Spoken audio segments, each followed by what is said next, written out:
Hello again. The stem is finished to the point that I'll just give it a once over with some 1000 for this is like a preliminary polish to turn up any scratches or something that you didn't see, and it looks pretty good. There's a couple of places that could be improved, so I'll sand it one more and then it'll be done. Before getting into the staining, I wanted to cover one subject that's probably most people didn't think about it too much, and it's how to handle sharp edges. And it's simply a case of if they're too radiused, too rounded, it looks bad. It looks amateurish. And if they're left too sharp, it looks unfinished and also amateurish in a different way. It's a very, what would you call that, a tightrope act. But just experiment with it until you find something that works, that looks good when you compare it to the better Scandinavian pipe makers. They're pretty good with the lines that way. And one thing that's counterintuitive is, even though lines by definition tend to be long, you don't want to go trying to round these things, these edges, this way. The wood hardness varies enough, and that you'll get some waviness in the act if you do that. Also, remember that the plastic or rubber part is harder than the wood, and you'll break that line. So the way to do it, and I've not found a tool that works better than a human thumb, and that's just to gently go along the edge. And you can't probably see it in the film, but I'm going like parallel and then at 45 degrees and then down the other side. And just gently hit all the lines that way, including the stem in this case, on this particular pipe. And anyway, that's, again, something most people wouldn't consider important, but it's part of what makes the difference in the final package. Now the color, oh, by the way, the stamping ended up okay. I think we're going to be good with that. I don't see any problem there. You want to be sure to get any sawdust out of the cracks using a soft nylon toothbrush before you begin to stain. Otherwise, the powdered wood will soak up more stain and it'll darken the stamped area, which also it shouts refinish, and that's no good. So I like this color a lot. It's not a woodsy brown or a tobacco brown, but rather it's a gold stain that's got some mahogany in it, a faint purple, and also a single touch of black, I believe. So we're going to make that the first recipe here and see what we get. I think it's going to come pretty close, and I'm undecided whether we're going to leave the briar in there natural colored or stain it. I'll have to check online to see which way Bill preferred to do them. Okay, you've seen me use this before. If you haven't, it's a concentrate.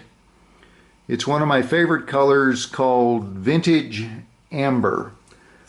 And a little goes a long way, although this particular color can be used straight out of the bottle if you use it in a certain way. You kind of have to know how to handle it.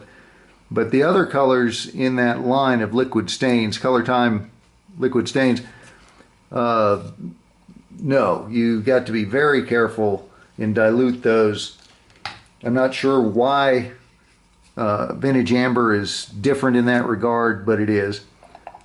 So we're going to take as much of that as we'll need.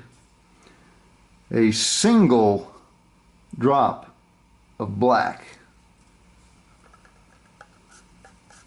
And anybody who does staining and stuff like that knows the secret of a drop of black. It just gives it a vivid kind of a thing, outlines grain a little better. You can tell the difference between a stain that does or does not have that drop of black in it in terms of richness. In mahogany, I'm not quite sure how much of this we're going to need, but we'll start with a moderate amount here and see where it leads.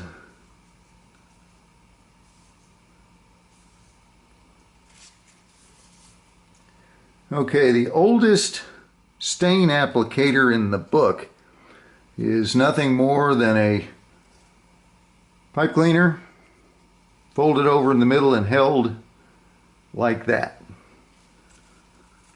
And you just stir up whatever you got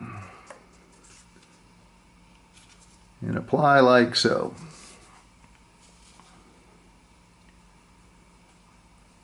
Now, normally you end up having to worry about seams and run lines and all that kind of stuff, but we're going to do something that's a little different, where I'm pretty sure that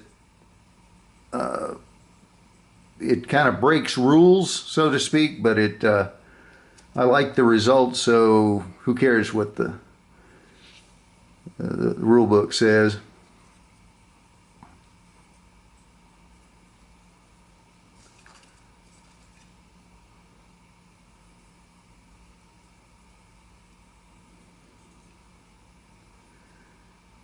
Yeah, we're going to darken that.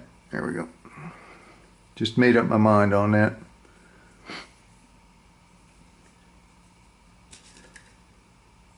Okay.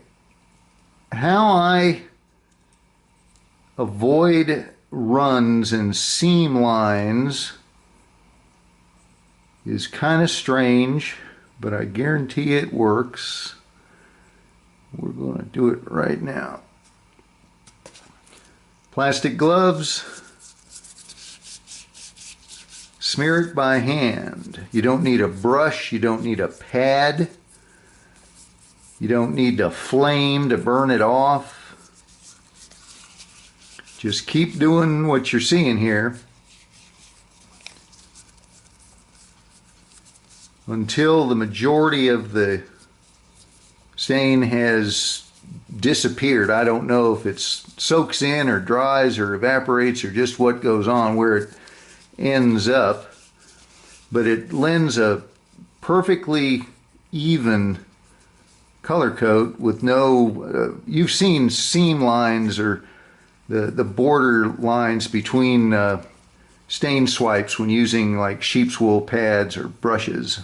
I'm sure you have. Now it's looking kind of dark, but that's not going to last, so don't worry about that.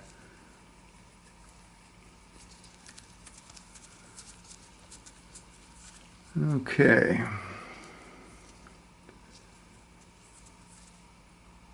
Not too bad.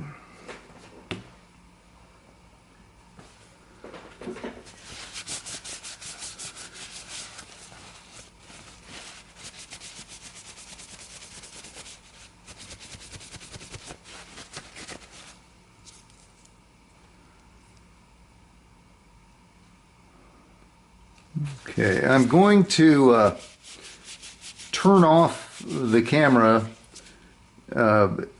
It turns out that when I finish a pipe, I go to about 5 different spots in this shop, and I can't realistically break it all down and move the lights and all that stuff for every step. So I'm going to split the difference and show you the meat of the matter here at this table, and then go off to my heat gun and all these different things that I use. I'll just have to describe them. So back in a minute.